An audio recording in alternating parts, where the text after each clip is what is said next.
क्या बोलूं कि रूह कांप जाती है। अब तो गुनाह है एक बेटी होना कि हर किसी की तकलीफ़ें बढ़ जाती हैं, टेंशनें बढ़ जाती हैं। जो हुआ कोलकाता में वो एक बहुत ही दर्दनाक हादसा है। उसको हम अपने दिल से, अपने मन से नहीं निकाल पा रहे हैं क्योंकि हम एक बेटी हैं, हमारे पास भी एक बेटी है। न जाने कितनों की बेटियां होंगी जो अभी आने वाली पीढ़ियों में आएंगी हैं, और हम भी इस पीढ़ी में जी रहे हैं कि आज हम ना अपने घरों में भी खुद को सेफ नहीं कर रहे हैं क्योंकि जो हमारे भारत का कानून है वो कहीं ना कहीं बहुत ज़्यादा, बोल सकते कि ना के बराबर है। सिर्फ बेटियों के लिए ही ऐसा क्यों है कि हमें आज ये फील हो रहा है कि हम एक बेटी हैं तो क्यों हैं।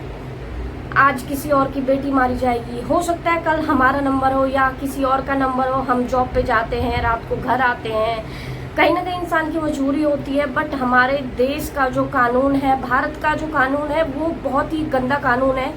अगर कोई लड़की, न जाने कितनी निर्भयाएं मारी जाएंगी और मरी हैं अपने काम को लेके, या फिर कोई रात को घर आता है, कहीं अपने ऑफिस में जाता है, तो हम आज की डेट में कहीं भी खुद को सेफ महसूस नहीं कर रहे हैं। वो इसलिए नहीं कर रहे हैं क्योंकि हमारे देश में दरिंदगी इतनी ज़्यादा बढ़ गई है, इतनी ज़्यादा बढ़ गई है जिसको हम सोच भी नहीं सकते। जिसका आज किसी ने अपनी बेटी खोई है, पूरे देश को पता है कि कोलकाता में क्या चल रहा है, क्या नहीं हो रहा है। हो सकता है कि आने वाले टाइम पे हमारे साथ भी हो सकता है, कहीं भी हो सकता है, किसी के भी साथ हो सकता है।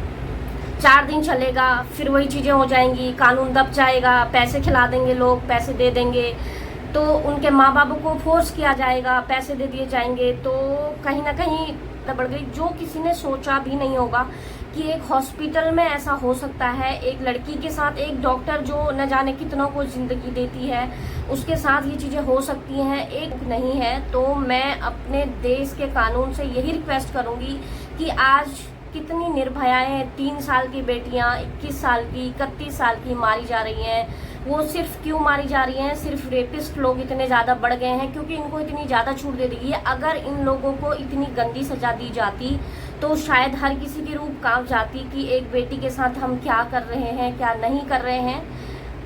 इतने शब्दों में अगर इतने देश की बेटियां आवाज़ उठा रही हैं, पूरा देश आवाज़ उठा रहा है, अभी भी हमारा कानून नहीं बदला।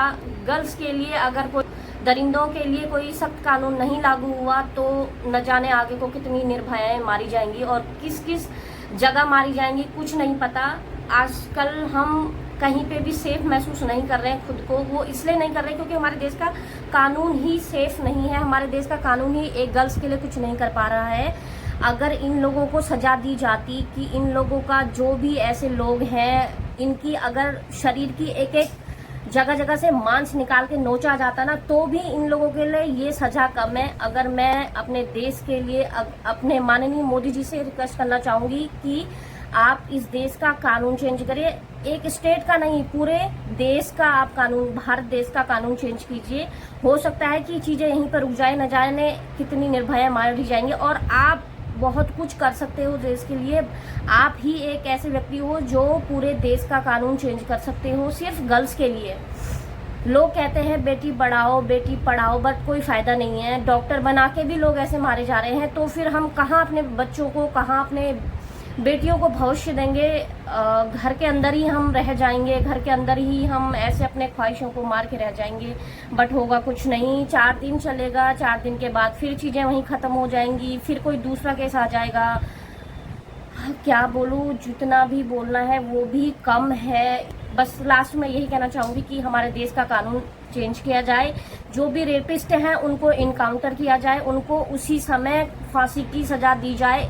3-3, 4-4 साल लग जाते हैं लोगों को इंसाफ मांगने के लिए। 10 साल लगे थे निर्भया को इंसाफ मांगने के लिए, बट क्या हुआ लास्ट में? 10 साल लगे ना। माँ बाप कितना, पता नहीं क्या क्या उन्होंने किया होगा, लेकिन इतना लंबा क्यों? जब लोग इतने निर्दयी होकर इतना सब कुछ कर सकते हैं तो उसको, अगर उनके सबूत मिल रहे हैं तो उसी समय उनको फांसी दी जाए, उसी समय उनके एक एक चीज को नोचा जाए, उस दर्द को उनको फील किया जाए कि क्या होता है गर्ल्स के साथ, क्या उनको बीतती है।